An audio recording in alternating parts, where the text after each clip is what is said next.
I recently purchased this coffee syrup carousel organizer, and today I'm going to put this together and show how I use it at my coffee station.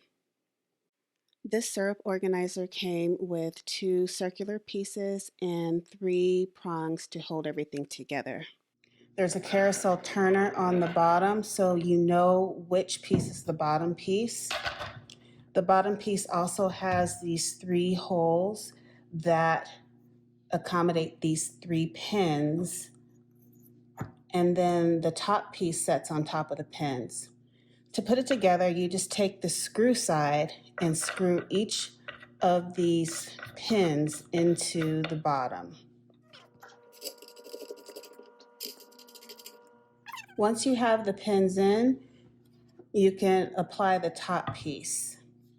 The top piece has three holes interspersed throughout that will sit on top of these three pins, so you just line them up.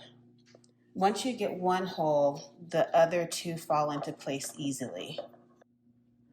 I have 6 bottles of syrup, and this is what the organizer looks like after I've put in all of my bottles. And I can turn in either direction. And when I find the syrup that I want, I just put my cup underneath and give it a pump.